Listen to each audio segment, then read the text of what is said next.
Um, I think we'll get started. So thank you everyone for taking the time out of your day or night, wherever you are, to come to this walkthrough of an investigation that we did earlier this year.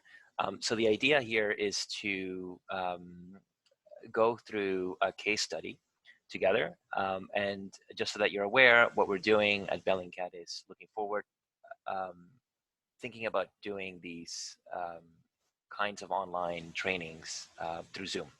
So in the coming days and weeks, hopefully you'll have more details about that. But this is a bit of a preview for a new initiative that we're launching moving forward. So we'll be doing a lot of these as time goes on. My name is Giancarlo Fiorella. I'm one of the investigators at Bellingcat, and I work primarily with Latin American issues. I'm originally from Venezuela, and so I run workshops in Latin America, and I also tend to help out journalists from the region who need help with digital investigations, and they've heard about Bellingcat, and they know that we're good at certain things, so they'll reach out to us and they'll ask for help. So one of those investigations is what I'm going to show you in the next couple minutes. So what I want to do before I start is highlight a couple of the points that I think are worth taking away from this talk. And the first one is the importance and the potential of collaborative projects between what we can call more traditional journalism outfits and Bellingcat. So we have, in this case, a Venezuelan organization that reached out to us. They're called Armando Info, and they were working on an investigation that involved corruption in Latin America. And what they wanted us to do was help them geolocate two pictures that you'll see in a minute. So again, I think this is a really good example of two kinds of organizations: traditional media organizations and Bellingcat, sort of more digital organization, we can call it. And the second point that I want you to take away from this is the geolocation process. So how do you move from having a picture in front of you to geolocating it? So one of the questions that we tend to get a lot in our workshops is precisely that. Okay, so you have an image. What are the steps? Like, what's the first step? How are the gears turning in your head? What is it that you're doing that lets you determine where a picture was taken? So I'm going to show that to you step by step, really carefully, over the next maybe 20 or 30 minutes. And so that's another one of the takeaways that I want you to have from this. So just to begin again, I'll say that this is an investigation that started at the request of a Venezuelan outfit called Armando.info. They're a really good investigative journalism organization in Venezuela, and they're really well known in the country for doing sort of boots on the ground journalism. So they have people, knocking on doors, calling sources, taking pictures of documents in archives, and doing all that sort of stuff that we can again call more traditional journalism. So we've worked with them a couple of times in the past. I have contacts there, and they needed help with an investigation that they were doing. So the story here, just to give you a really brief overview, is that in Venezuela at the moment, there's just to put it very mildly, a political crisis underway. So the president of Venezuela is Nicolas Maduro. He's from the PSUV party, and people who are close to him have been sanctioned by the European Union, by the United States, progressively over the last several years. So there's a list of a couple of dozen of individuals who are both high-ranking members of the Maduro government, but also their friends and people who are just connected to them. And they, for example, can't go to Europe. They can't have bank accounts there, or in the United States, they don't have real estate. And so there's a long list of people who are connected to them who are sanctioned. And the Venezuelan legislature, so the people who make the laws, the parliament, they are controlled by the opposition. So the opposition controls the parliament. And the opposition has a lot of, let's say, goodwill abroad. So if you're the government of the United States or you're a Swiss bank, you might you won't want to deal with Maduro or somebody connected to him because of sanctions, for example, or because they're the bad guys in this dynamic. But you would be willing to talk to somebody from the opposition. So, for example, the opposition has its own ambassador in the United States, which is sort of a whole it's a really sort of complicated issue, but Venezuela has an official ambassador from the Maduro government, and they also have an opposition ambassador. And so there's all throughout the world, there's countries where the opposition has a diplomatic presence. And some countries choose to deal with the opposition rather than with the Maduro government, which is the government of the country. So super complicated, but basically that's a backdrop to this. And so what's been happening, and what Armando.info has discovered, is that there are opposition lawmakers who are using the goodwill that they have abroad with banks and with financial institutions and with the government to basically lobby on behalf of people who are connected to the government. So if I'm a corrupt individual in Venezuela, maybe I'm really close friends with Maduro, and I'm afraid that I'm going to be sanctioned, I can hire an opposition politician to lobby for me abroad and to go to a Swiss bank and say, hey, I'm with the opposition. I know this guy. He's good. Unfreeze his money, or it's okay if he opens a bank account here. Right? So this is an investigation that Armando has been doing for a while. So they've uncovered all kinds of really, we'll call it a really, I think, shady corruption network that involves lobbying for favor abroad by opposition politicians against, for Maduro-linked individuals. So they uncovered that last year. It was a really groundbreaking investigation. And early this year, they were continuing their work in this. And they contacted us and they said, look, we're continuing our investigation into these opposition politicians who are traveling around Europe, and they're lobbying for Maduro regime officials. And we're going to publish something really shortly, but we have two pictures that we think are really important to this investigation, because if we can geolocate these pictures, we can say for certain that these people were in these European countries. And so far they're denying that they were in these places. But if we can geolocate these pictures to those places, then we'll have caught them in a lie. So it'll be really important for our investigation. So the two pictures that they sent me, they had actually been floating around on social media for a while, but nobody really knew where they were taken. And so the first picture was this one here, of these two guys. So we see there's a man here. These are two opposition deputies. We see another one here, and they're getting out of a car. So this is the first picture that they sent us. And they said, we don't really know where this picture was taken. Some people say it was in France. Some people say it was in Bulgaria, but we don't know. And of course, they're denying that it's either one of those places. They're just sort of ignoring it. They're saying, no, we've never been there. Why would we have ever gone there? That doesn't make any sense. So if we can prove that this is in one of those places, it'll be really important. And the second picture that they had was this one here. These are all deputies, except for I think this guy's a journalist he was sort of on tour with them. And same thing, this is supposed to have been taken in Europe. And what Armando Info had, what the journalist there had, is information that it was either in Switzerland or in Liechtenstein. And again, these guys were denying that they were there.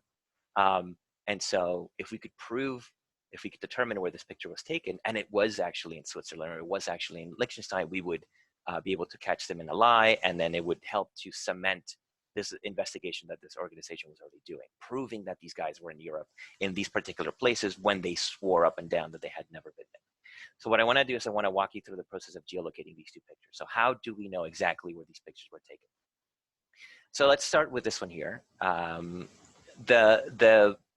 So we knew from the beginning, the suspicion was that it was either in France or in Bulgaria. And in this case, we had lots of really good hints, including that this is a bank. So the journalist said, we believe this is a bank. We're pretty sure this is a bank, but we're not sure. And we think it's either somewhere in France or somewhere in Bulgaria.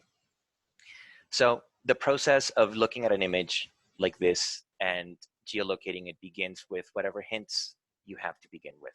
And in this case, as I said, we have some pretty good ones. So knowing that this is a bank, or rather suspecting that this might be a bank, and suspecting that this might be either in France or in Paris, we can just do a quick Google search to see, what are the banks that operate in Paris or in France, and what are the banks that operate in Bulgaria, and to see if this logo here, or this name here, which isn't really legible, it is among that list. So I don't know if you can tell, I couldn't tell this when I first looked at this, but this is Cyrillic, these letters here. You could just barely make them out, but it's not the Latin alphabet. So that would tell us if you have a bank that has a non-Latin alphabet name, that is probably not France, because in France they use the Latin alphabet. So this is, it's starting to look like, well, if it's going to be either France or Bulgaria, it's probably going to be Bulgaria. So what we can do with that information is we can just go on Google and we can just do a quick Google search for, we could say, list of banks in Bulgaria. And we see that Google throws us a list of banks in Bulgaria, and some of them are, for example, there's a Wikipedia list that has quite a few banks. And if you had no other hint, what you could do is you could just brute force this, and you can go through all of these banks, and you can open up every individual link and see what their logos look like. So we see that this is UniCredit Bank, and we see that the color scheme is red and white, and the logo doesn't really match this one here, right? But you might also notice that one of the results, the first one here, is already giving us a logo that could be the one that we're looking for. This Raiffeisen, I don't know how to say this, Raiffeisen, sorry, bank, right? And if we click on that and we go to images, this is just on Google, we see that there's the logo for this bank is these two, like, I don't know what these are, like wrenches. And we see that they're yellow and black. And when we look at the image here, we see that that logo is here as well. So this red and, I'm sorry, this yellow and black logo is for this bank, right? So that's really good news for us because we're getting closer to an answer. Okay, so what does this tell us? We know that in Bulgaria, there is a bank that is called this. And we know that this bank has a logo that is yellow and black, and that's exactly what we see here. So then we're narrowing down our search area, and now we're thinking, okay, let's go to Bulgaria, and let's see if we can find this bank precisely where it is. To do that, we go to Google Maps. You can do this on Google Earth as well, but let's do it on Google Maps. And let's go to Bulgaria. You type Bulgaria in. And here, in terms of thought process, you can search for the name of the bank at this stage. And it's going to give you all of those banks in Bulgaria. There's a whole bunch of them. Like it's going to tell you there's one over here, there's these ones here on this town, right? There's some down here as well. Now, time is valuable, right? And so whenever possible, you want to be able to narrow down how much time you spend doing something. So you could definitely brute force this. You could go to every single one of these results and check to see if that's the one, because we're lucky that in Bulgaria we have Street View, which we'll get into in a second. So you could do that. But if you want to establish a hierarchy of work or like a work order, it would probably make sense to start in the capital, which is Sofia, right? Because if you are these guys, if you started trying to think about like, okay, I'm a lawmaker from Venezuela, I'm going to Bulgaria, potentially to do some shady business with banks, or I'm trying to like lobby people. I'm trying to lobby people with government officials, maybe I'm trying to lobby on behalf of people with bank officials. It might make sense to go to Sofia, right? Which is the capital. If you're doing this kind of business, you might go to Sofia. So you go to Sofia just to start, right? And we might be wrong, but let's just start here because it's the place that makes the most sense to check first, Sofia. You click on the bank name, you search for it, and it's going to give you about, I think it's about 18 or 20 results.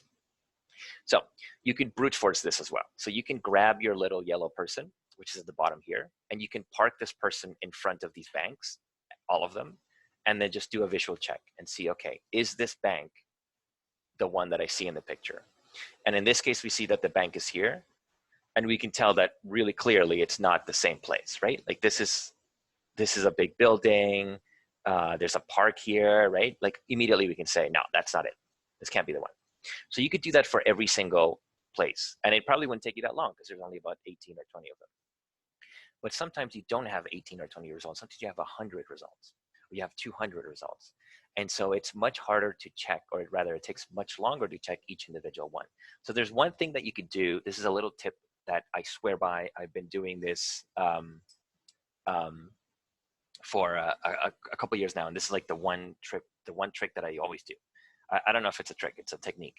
And that is that you draw the scene that you see, that you're trying to geolocate, imagine what it would look like from the air. In other words, imagine what it would look like from street view. Because then what you could do is if you draw the scene as it might appear from the air, you can do a quick visual check to match your drawing to the picture that you see on Google Maps. So in order to do that, you just, what I did was I got a piece of paper and a pen, and I drew a picture. And then later, my spouse told me, you know what, you could do that on Illustrator and it looks much more professional. So she taught me how to do it on Illustrator. But in this case, I drew it on just on a piece of paper and a pen. So what I did was I drew this scene. So I looked really carefully at this and I noticed, for example, that this is a road. Okay. And how do we know that? Well, because there's a lot of cars on it. And these guys are getting out of a car. So presumably they drove to this place and they're getting out of a car. This car here is kind of blurry. So it looks like it might be in motion maybe. We see this car's turning in. So this is definitely a road. We also notice that there's a gap between this building here. This is a bank building. And this next set of buildings here. There's a gap here. And usually, you know, like cities, if there's a gap between buildings, it's because there's a road there. So it's a road or a gap. We don't, sorry, or a path. And we don't really see exactly what this is. We just know that there's a space between these two buildings. And when you're geolocating an image, it's important to do two things. Obviously, to look for the details in the picture, but it's also important to think about the details that you don't see in the image directly. In this case, again, we don't directly see that there's a road here, but we can infer from what we know about cities and the way that they're constructed that there's probably a road here. We also notice that the bank is the only building on this block. That's really important. So this block is really short. There's probably a path here or a road here, and the only facade on this block is this bank. There's not a row of businesses, it's just this one bank. That's really important for later. Now here, again, we're going to infer a couple of things. We know for a fact that this is some kind of intersection because we see a traffic light here. So we're definitely sure that there's a road here. We can see that there's a road here as well. Now we don't know if this is a T intersection or if it's a cross intersection. We just don't know that, but we can imagine that there's some sort of controlled intersection here. We can see that really clearly. And the other detail that we can notice here is that in the distance, there's a really long building. You can see it here on the top right. There's a really long building. And the building has like a white facade, and it has these columns, or yeah, like arches with little columns. There's one here, right? You can count them. So what I did was I got my pen and my piece of paper, and I drew that out. So this is in Spanish, but banco means bank. And I said, okay, so the picture was taken from this spot. So the person was looking this way. Okay. The person was looking this way. This is the bank. And there's like this road here. There's these buildings on this side. We think that maybe there's a road over here. We're not sure, right? And then we see the big long building in the back. We see what could be either a T intersection or a cross intersection. And another detail that I looked at and I thought about for a while is the fact that on here, you can see that there's cars here, right? And it looks like the cars are coming towards the person taking the picture. So I think we're not seeing and also because of the direction of traffic, right? Like we're not seeing cars driving away from the person who took the picture. We're seeing cars driving towards the person who took the picture. So that means that this is either like a huge avenue because the curb is here. So it's like a 10-lane avenue, or it means that the road is curved. And we don't see the curve clearly because this van is here, but we can almost imagine it, that the road is curving this way and that these cars are driving directly towards the person who took the picture. So when I drew my little sketch, I thought, I don't know, but I suspect that there's a curve there and that it reaches this long building. So what you do is you get the sketch and you start looking, you start checking all of the spots, right? So without having to grab the yellow person and check, you can immediately say, well, this isn't it. There's no curve. I don't see two roads flanking the building, right? Like this can't be it. This doesn't match what I drew. You can go to this one here again, for example, there's another result, and you can see the same thing. You can say, well, there's an intersection here, but there's no curved road, and this building is really long, and I know that from the picture, the building is really narrow, right? From this picture as well. And so you can do that for all of them, and just really quickly, just rule them out. No, this isn't gonna be it. This isn't going to be it. And eventually you get to this one. Now I want you to notice that in this here, we see that the bank is in this location, and we see that this is really narrow, right? This is a really narrow block. We see that there's a road on the side of it. Okay, so narrow block, road on the side of it. And we see that there's a curved road here. And we also see that there's a long building at the end of the curved road.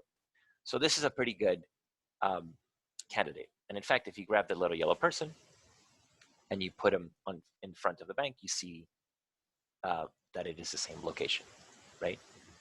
So this is the bank here.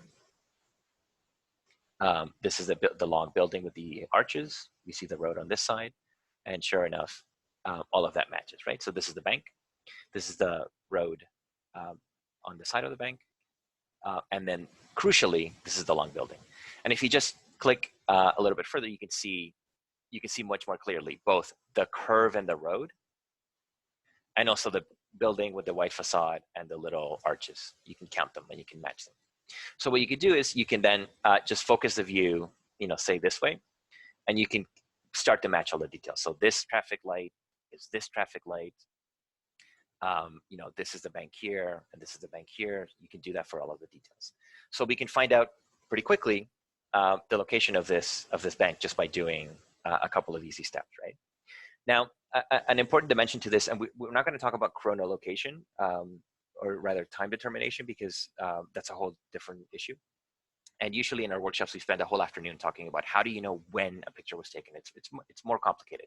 But I want you to notice, I'll just sort of preview it here really quickly, but I want you to notice that the sign here, notice that the name of the bank is quite short. Like it doesn't take up a lot of space on this gray sign. And when you go on here, you can see that it takes up a lot more space. So the name is longer. It takes up much more space. It almost goes to the edge of the building. Whereas here, it doesn't go to the edge of the building. It just stops like over behind the guy's head. So in order to determine when this picture was taken, or to get a rough idea, we can go to Street View, and this will give us a historical imagery.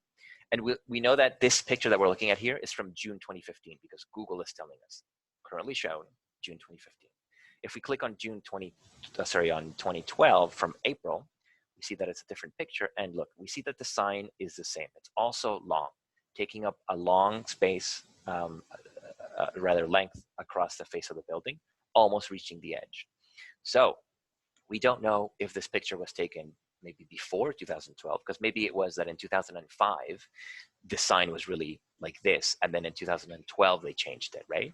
So these guys could say, no, like I was there, yeah, I was in Bulgaria, but it was like 10 years ago, or it was 20 years ago, right? So it might be really useful to determine exactly when a picture was taken. And so here we don't know, we don't have that available to us. So in some places in the world, there's lots of historical imagery from Google Street View, but in this case, we only have the two options. Another option that you have is to, for example, grab the little yellow person and place them in a dot around that area, because these dots are pictures that people, like tourists or businesses, have uploaded on onto Google. And it might be that some of these pictures are more recent. So this one is from February 2018. And if we look around, we see that in February of 2018, the sign looked the same, right? It looked the same as in the Street View. But we're looking for an image that shows a narrower sign or a shorter sign. So if Google can't help you, there's tons of different resources online that you can go to get ground view imagery, which is what this is called. And I'll just show you one of them that is very useful. It's called Mapillary, mapillary.com. And mapillary.com is a really cool website where you can, they have a little introductory video here. You can you can grab your cell phone and like duct tape it to the front of your bike, like this person here is doing, and then just like bike around or drive around, and then upload the pictures that you take. It takes pictures periodically, and you can upload them to this platform. So it's like a dash cam website. And if you click on Explore Map Data, it's going to show you all of the parts of the world where somebody or a group of people, maybe it's more than one person, have done just this. They've taken a cell phone, or they have a dash cam, and they've driven around, and they've uploaded all of these pictures onto this website, and we can see them. So this is a free website. You just go to mapillary.com and you go to Explore Data. So luckily, if we go to Bulgaria and we go to Sofia, again, we're trying to get lucky here. We're trying to find an image of the sign that shows this sign in particular. And in order for these people to not be able to deny that they were in this place, it has to be after 2018, right? So we go to Mapillary, we go to Sofia, and we go to the spot where this picture was taken, which is right here, right? And all of these green dots are individual pictures that somebody has taken and uploaded. So you can almost imagine like a bus or a bike just driving around and just snapping pictures every couple of feet or meters. Picture, picture, picture, picture. So if we click on any one of the dots that's near the bank, let's click on this one, we're gonna see a dash cam picture that somebody took.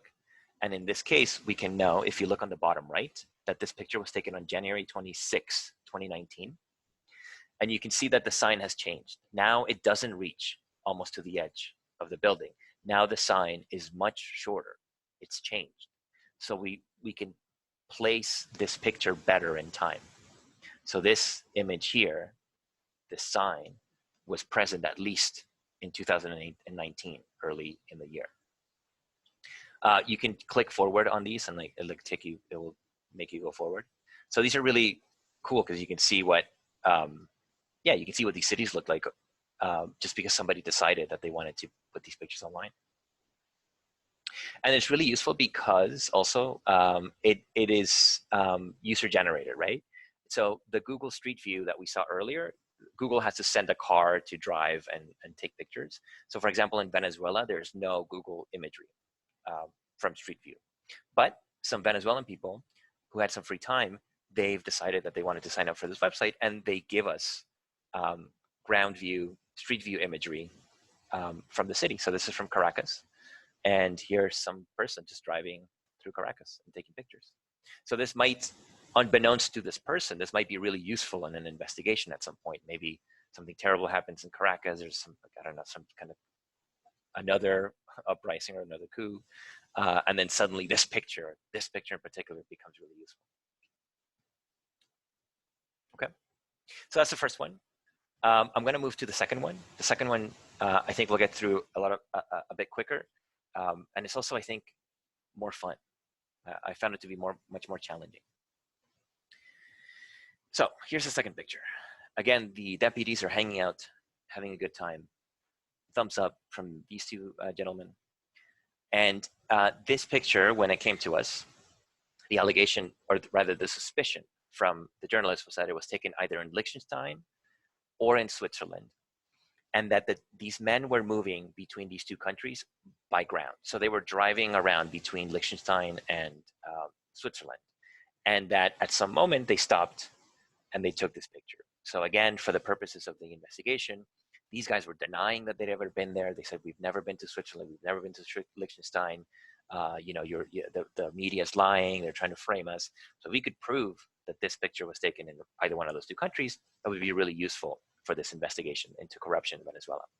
So in order to begin this one, again, we start to, we need to sort of take a really close look at what we see in the picture. So first of all, we see that there's a road. So they're standing on some sort of paved road.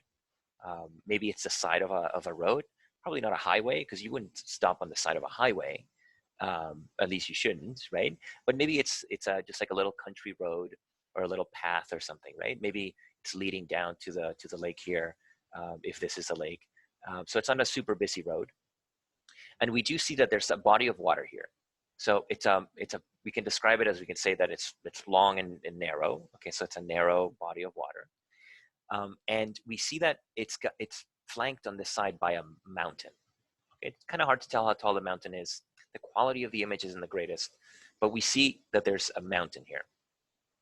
And what's interesting about this mountain, I'm not a geologist, but the more that you look at this mountain, the more you'll notice that there is, again, I'm not a geologist, I think they're probably called like erosion channels or like erosion lines, but you can see that there's lines that run down the side of the mountain perpendicular to the water. And those it's like when it rains or when the snow melts, you can see there's a little bit of snow here, the water runs down. And so that's what we're seeing. We're seeing like the rivers that form, or the channels that form down this mountain. And what's really interesting is that, again, the quality is not that great. So we don't know if this is like a forest back here, or if this is rock and that's the color of the rock. But we do see these very distinctive lines that are running down the face of the mountain. And we see here on the side, we see an exposed rock face. And what's really interesting about it is that we can see that the lines that are visible here are not perpendicular to the water, they are parallel to the water. So these are horizontal lines, okay? So we can see there's one here, and they're quite distinctive. In fact, we don't know, but they might be unique. So when you're doing a geolocation, you're trying to find unique features in a scene that could help you determine exactly where it was taken, right? It might be the case that this is like a fingerprint, and this is a unique marker that on this mountain, in this place in the world, this is the only place where this occurs, okay? So you gotta have like a really eagle eye for this sort of detail. So I noticed that there was these horizontal lines that I thought maybe are useful. Okay, so we have this picture. Maybe it was taken in Switzerland. Maybe it was taken in Liechtenstein. We just don't know. So we open up our trusty Google Maps, and then we're gonna go to Liechtenstein and Switzerland. I've never been there, but whenever I do a geolocation, I always end up feeling like I've been to these places. I don't know if anyone has the same experience if you've done this, but I feel like because I spent so much time like looking at pictures of all these lakes that I kind of feel like, oh yeah, that's the lake that's near Strafa in Switzerland. I've never been there. Okay, so thought process. This is Liechtenstein. Okay, it's a little country here. It's landlocked. And again, if you're these deputies and you're moving between Liechtenstein and Zurich and you're driving between these 2 points and you're there on some sort of shady business, you're lobbying on behalf of shady people, presumably or allegedly, and you're going to banks, you're meeting with government people, you're probably going to be, we could narrow it down to like Bern, I guess, because it's the capital, but probably Zurich, because Zurich is like the financial center of Switzerland, right? So, but those are the two places where you could start, right? You probably wouldn't be hanging out in some small town in Switzerland because there's no bank headquarters there. They're probably going to be in Zurich. So if you go to Switzerland and you fly there, you fly into Zurich, and you want to drive to Liechtenstein, there's only a couple of roads that you can take, and you can see them here. There's like this highway here, right? It connects Zurich to Liechtenstein. We can also go this way too, right? And right away, we see that there's two candidates for a long and narrow body of water, which is what we see here. So we see that between Zurich and Liechtenstein, there's one lake that's really long and narrow, and we see that there's another one that's really long and narrow. So that's looking really good for this investigation right away. There's two candidates that are very good right off the bat. So we're not just looking for any lake that is long and narrow. We're looking for one that has a mountain on the side of it. So to do that, to check for mountains rather, you click on satellite view on Google Maps, and that's going to turn the world into the satellite view. And one tip that I always tell people in workshops is that right now I'm looking for geographical features. I'm looking for mountains. I don't care about like what road is there or what this mountain is called necessarily, or what this town is called, or like this is Highway 17 and this is Highway 4. This is all cluttering my view, and I'm not really looking for this information right now. I just want to see a clear landscape view where I can clearly see mountains and terrain features. So what you can do to turn this off is you just click on menu, and then underneath satellite, you're going to see labels on. If you click that, I don't know why they do this. It's labels on. So you have to click labels on to turn them off. Okay. But when you click labels on and the labels turn off, the map view cleans up immediately. So now it's really clear what I'm looking at. I see Zurich here, I see this long lake, and I see this other lake here. So let's imagine then that you're these deputies and you're driving to Liechtenstein. And you stopped on the side of the road because you wanted to take a picture with a really scenic location. So to check for mountains on Google Maps, what you can do is you can hold down you have to be in globe mode. So again, you go to menu here, and you click on globe. And now if you hold, this is for Windows PC, if you hold control and you drag the mouse, you can tilt the view. And that's gonna help you see mountains really clearly. So this is one of the lakes that drew our attention, and we see immediately that there is no mountain here, right? So we can almost right away discount this lake because we're looking again for a lake that has a mountain right by it. Now, if you turn around, you could say, well, maybe they were here because these are kind of like mountains. This is a mountain, right? But we noticed that in the picture of the man at the lake, the mountain meets the water. So it's like a sheer mountain face. So it can't be, they can't be looking this way, even if these are the mountains, if you think these are the mountains, because there's a town here, there's a city here, this is probably part of Zurich. So this can't be it. So then all we do is we go down to the other lake that we identified. I mean, we can check all of them, right? We can check this one here too. This one doesn't have mountains, okay. We can check this one here. This one has mountains, but again, they're not sheer up against the wall, against the water. And again, we're traveling in the direction of Liechtenstein because supposedly that's what these guys were doing. And when we get to this lake, we notice, alarms start ringing, right? Because right away we're noticing, okay, this is matching much more closely what we see here. So we see again that the body of water, long, narrow lake. We see a mountain face, a sheer mountain face that meets the water. And all of that is starting to line up here, okay? Mountain face, sheer, meeting the water, long, narrow lake. So what we can do, and so why am I on this side of the lake instead of this side? Like, why am I not looking this way? Well, because I noticed that there's a highway here. There's a long highway, and if you're driving to Liechtenstein, this is the highway that you take. Everyone can see it here, right? And on this side of the mountain, there is no highway because there's a giant mountain here, right? So again, if these guys were driving to Liechtenstein and they wanted to take a cute photo by this mountain, they would have done it on this side of the mountain. So what we do now, what we can do is we can start looking at all of the details on this mountain really, really carefully, like section by section, fragment by fragment, and trying to match what we see here to what we see here. Again, the resolution here of this picture isn't the greatest, so we can't really see a whole lot of detail to begin with. But again, there's the details that are important are like we're seeing mostly perpendicular erosion lines to the water, and we're seeing this exposed rock formation, we're going to call it, that has horizontal lines.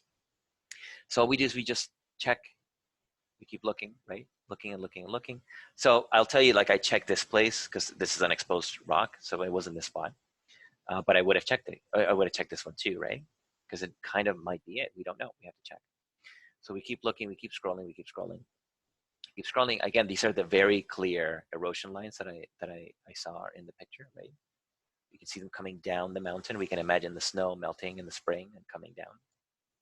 And so if we keep doing this, eventually we get to a point where we see horizontal lines on what looks to be an exposed rock face.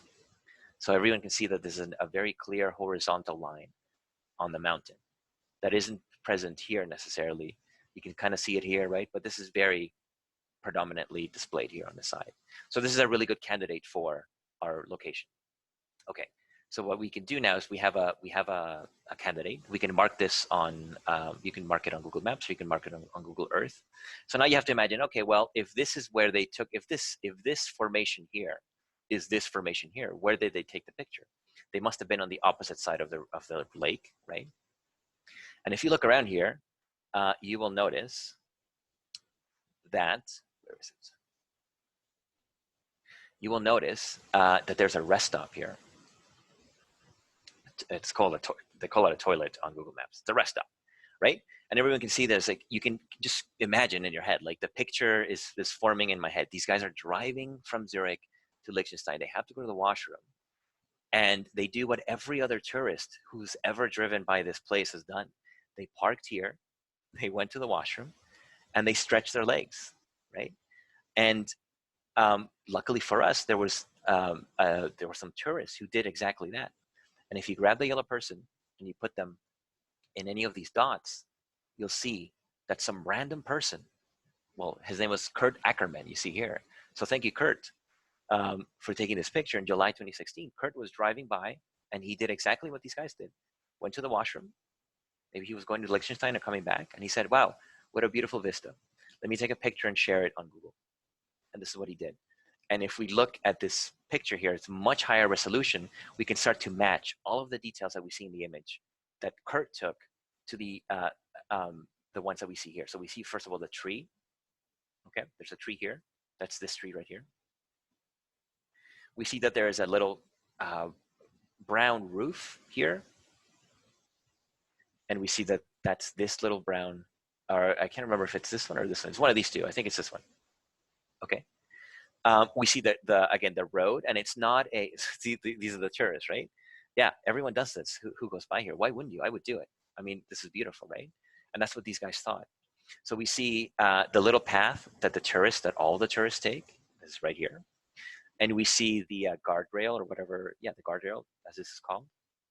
And you can even see that there's a bit of there's like a little manhole, like I don't know what this is called, but there's some kind of feature on like a sewer line or something on the pavement, and you can even see that in one of the pictures. You can't see it in this one. I'll show it to you in a second. And more importantly, you see again the feature, the horizontal lines that are much clearer now in the image. So these are those here. And then you can do that if you wanted to. You could do that with all of these other features here. So these two lines that are very predominant here are part of this. You can kind of see one of them here. It's just that in the resolution of the image is not super clear. But this ridge, or again, I'm not a geologist. This cut in the stone is this one here. Okay, and you know, Kurt's not the only person who's uploaded an image from there. You can also go to this person here. This is another tourist. This one much more closely, Matt. This is Michael Goal.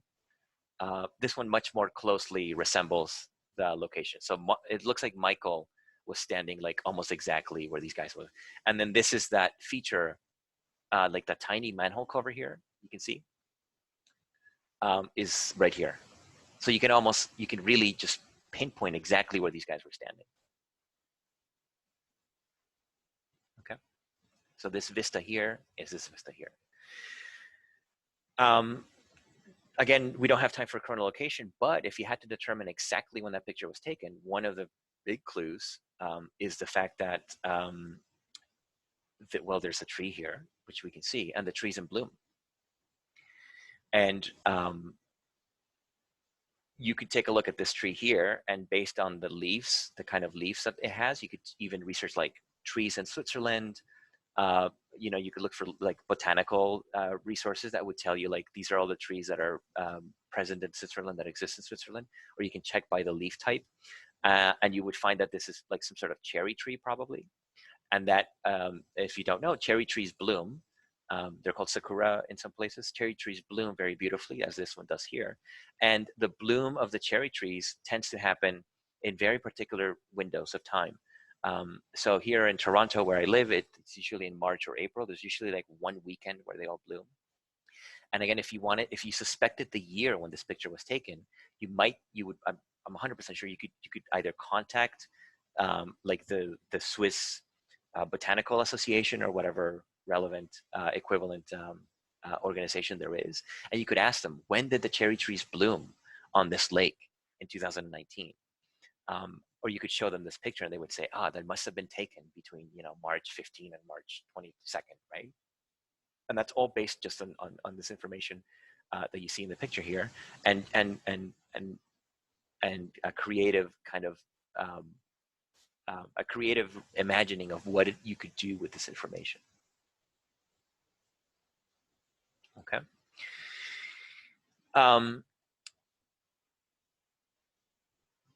I am done speaking. I see now that Joaquim has no need to apologize, Joaquim. I actually haven't been checking the chat, so my apologies for not checking the chat, but Joaquim had a question. So if anybody has any questions, please feel free to either send them to the chat. You can send them to me privately, or you can post them publicly, and I will be happy to answer them. You're welcome, Greg. Thank you for coming.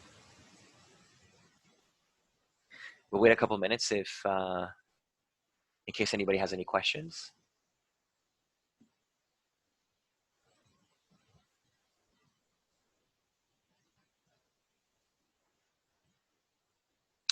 Yes, we will be posting a recording of this on YouTube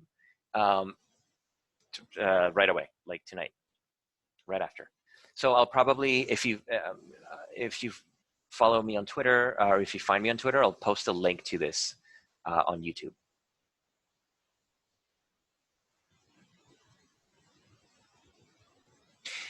So Matthew's asking if how were these pictures publicly available? Yes. So I went over that really quickly. Sorry, I'm just typing at my Twitter account. So that's my Twitter. Oh, sorry. My Twitter is at GN Fiorella. So we have a question from Matthew. Matthew says,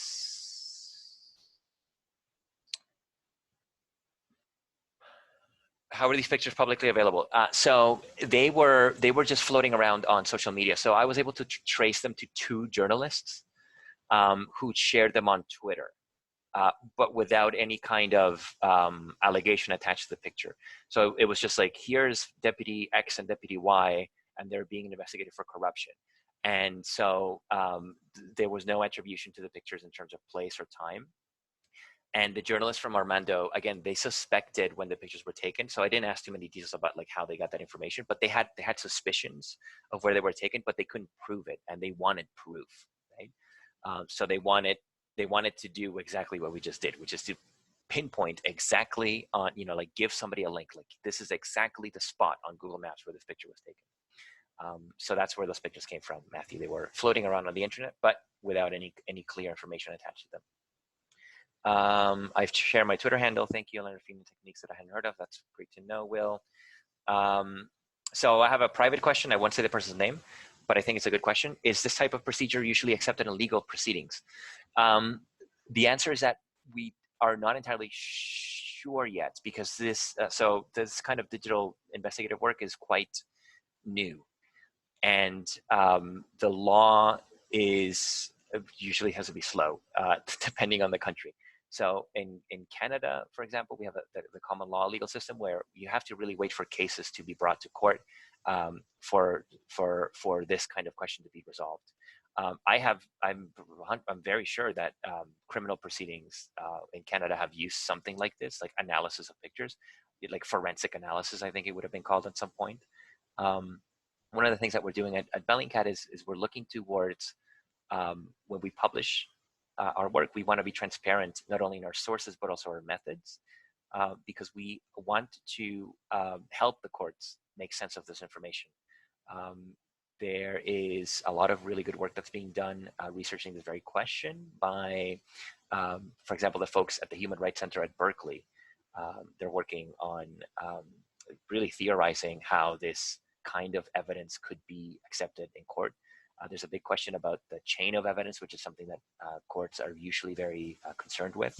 And so, what is the chain of evidence of a picture like this? Which I just said came from like a random person on Twitter, right? So the short version of that is that I don't know. I think it's being decided jurisdiction by jurisdiction for the most part, and it's a very novel field, and we don't have a clear answer at this moment. But I think clearly, hopefully, what we're doing at Bellingcat is we're hoping to make this much more common, or rather to make this kind of evidence admissible and much more common. I hope that answers your question. So Ronnie Watts is asking how in the first image, you guess it would be in Bulgaria. Yes, so Ronnie, I was lucky in the sense in that those were the hints that were given to me. So not hints. Yeah, they were hints, but they weren't called hints. It was like the unconfirmed allegation was that this picture was either in France or Bulgaria. So this, I suspect, came to the journalists who gave me these pictures, kind of like second and third hand. They said, like, we don't really know. Some people say, we've talked to some sources and they say it's for sure France. And we've talked to other sources and they say that for sure it's Bulgaria, but we're not really sure. And so what we need you to do is to tell us exactly where it was taken. So in this case, we had like really good indication, again, from these sources that it was either France or Bulgaria. If it hadn't been France or Bulgaria, I might still be looking for this image. But again, I got lucky in that sense that I had narrowed it down to two countries, or rather they had for me. David is asking, I'm wondering about how much time this took considering you did this by brute force. Yeah, so this actually didn't take that much time. So this first picture took me, I would say, probably 20 minutes. And that might be a record for me, because I usually take my sweet time with stuff. But it was, knowing that it was either France or Bulgaria, and knowing that this was a bank, immediately like narrowed it down to Sofia. And I think I was done in 10 minutes. This picture, the other one took a lot longer. And I'll just very briefly go over some of the thought process. Sorry, Bellingcat. I'll just very briefly go over my thought process for the second picture. So I knew that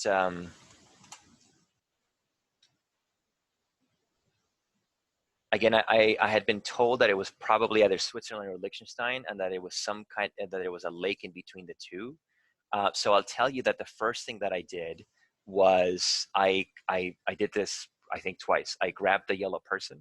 So once I thought that this was the lake, and I put the yellow person on the road, and I just clicked forward and forward. Like I drove this length of road. And I was like very closely like looking at all the pictures. Okay. And then I would say, okay, it's not this one. So let me keep going. And I would move forward again. And I would say, is it this one? No. And I would move forward again. Because I wanted to see the image, like the picture as it looked from the spot. So I did this, I think, once or twice. And this one probably took me like an hour of just doing this until I realized, wait a minute, like what if I don't care about the picture so much as I do about like a general um, um, a general idea of what the relief would look like. And then when I did this, it just took me a couple minutes. So in total, I would say like an hour and a half or 2 hours. I hope that answers the question. So the people who are writing me in private, I'm not going to read your question if I think it's private. So I'll answer those later, unless you tell me in public that you want me to answer your question, because I think there's some private information here. So I have a question like, do I think they were going from Switzerland to Zurich, or if they were coming back? Yeah, I think I can't remember exactly which direction they were going. So the suggestion here from one of the viewers is that they were probably coming back because the toilet was, yeah, so this is on this, exactly. So if you were driving, yes, if you were driving back from Switzerland, this is the direction of travel, exactly. So they couldn't have been going there unless they were going down this road and they found a way up this way. Yeah, I think it's more likely that they were coming back from Liechtenstein, because that's the direction of travel here, right? So this is Liechtenstein over here, and this is Zurich. So because of the way that roads are designed, and right, like you would be going this way, right? Are there automated tools? So that's a question that we always get asked. Very good question. So David G is asking, are there automated tools that make this easier? The answer is no, but they're being, people are thinking about this. So there's a lot of smart people that have been contacting us, and every time we do a workshop, somebody says, "Oh, I think I have an idea for like an app or something that we could, or like a program that we can make." At the moment, no. Just my personal opinion, I feel like this is a really fast-moving field, and I feel like the newer generation of open source investigators will probably be like super comfortable with automated tools, but I feel like really old school in the sense that even if there was an automated process, like I would want to do it myself, kind of, just to make sure that the computer didn't make a mistake, right? Like I feel like extremely old saying that, but I would want to do it by hand, I think. But there are people who are thinking about making this easier. So, for example, not necessarily finding the exact location, but narrowing down the country through crowdsourcing, for example. I mean, that's not automated. I realize that it's crowdsourcing, but I will say also that crowdsourcing tends to be really useful in these scenarios. I don't know if you're familiar with the Europol Trace and Object campaign. So Europol will periodically release images, like heavily sanitized images of child abuse. And they'll say, look, we found this image of child pornography on the internet. It shows a beach in the background. Does anybody know where this beach is? And they'll put it on Twitter and people will find it, or they'll work to find it. So that sort of crowdsourcing we've relied on in the past. And aside from automation, that is really useful, because if you can get as many people looking at a project or a puzzle as possible, that's more brain power that's going into solving it, right? I have another comment here about the location. Yeah, yes, exactly, that they were coming back from, they were traveling to Zurich, not to Liechtenstein, yes. Thank you for that. I answered that question already. I see, thank you. Yeah, so Joaquim's mentioning the MH17 case, of course, that I didn't mention, I'm sorry. Yeah, so Bellingcat has done tons of work on the MH17 case. Some of that evidence, I mean, there's I don't know how many hundreds of pages we've written on MH17. but the trial is ongoing at the moment. So if you're interested in thinking about how digital evidence and this kind of digital evidence is used in court, I would recommend that you watch or you follow the MH17 trial. Thank you, Joaquin, for that comment.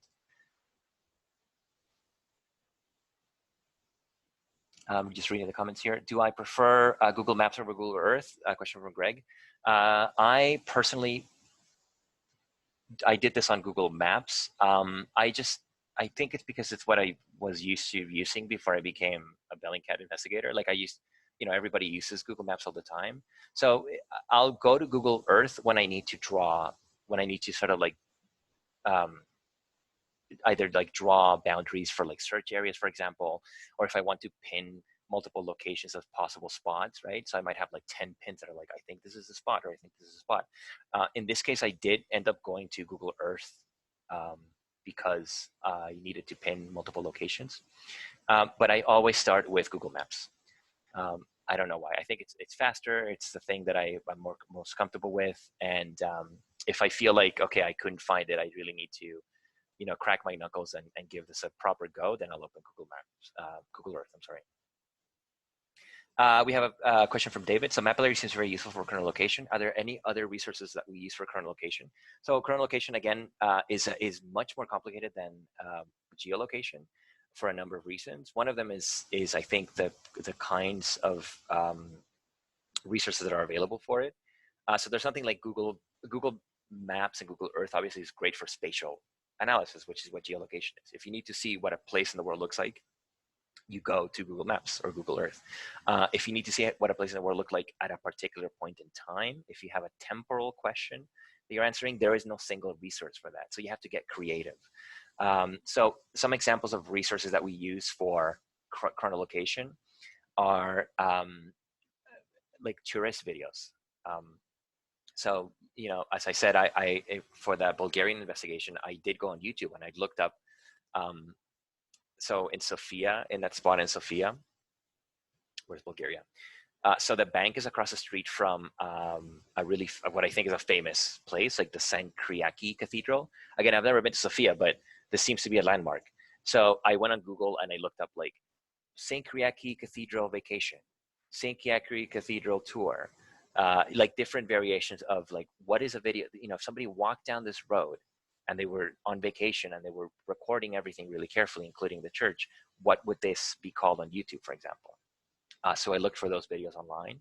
YouTube, you can go on Twitter also for those sort of images, Yelp, any place where people are encouraged to share pictures and videos from a location, which thankfully for us as investigators is many places, right? Because this is the age of social media. Every website, has some sort of like social media website, it feels like, right? Instagram also is really good for that, right? Because you can go on Instagram and you can see people's, again, vacation photos, or somebody took a selfie in this location, or they took a panorama of this cathedral maybe, and they shared it on Instagram, and just by chance in the corner you see the bank, right?